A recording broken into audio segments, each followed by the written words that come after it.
पोटाची भिंत फोडून आतले अवयव बाहेर बघतात, अर्थात त्याच्यावर एक लेअर असते आपल्या स्नायूंची किंवा त्या स्नायूंच्या आत एक आवरण असतं ज्याला आपण पेरिटोनियम म्हणतो. तर याला आपण हर्निया म्हणतो. म्हणजे थोडक्यात काय आहे की टायर फुटून ट्यूब बाहेर आली तर कसं दिसतं तसं आहे.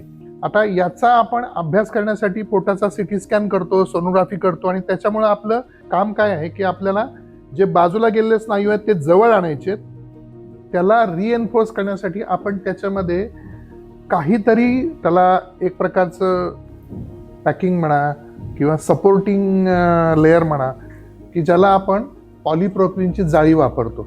त्यामुळं एखादा आपण आतून पॅच बसवणार, म्हणजे स्नायू जवळ घेणार, स्नायू बंद करणार आणि पॅच बसवणार.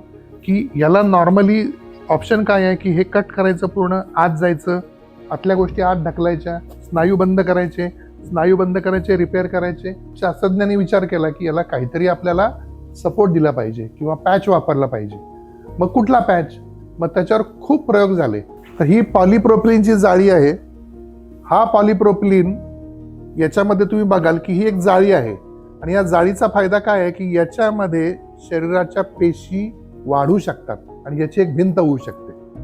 तर तुम्ही म्हणाल कसं काय आहे बाबा, कसं होतं? तर स्नायूंमध्ये आपण जाळी बसवली की त्या जाळीमध्ये शरीराच्या पेशी बळकट होऊन ती भक्कम होण्यासाठी एक साधारण पिरियड किंवा कालावधी जावा लागतो.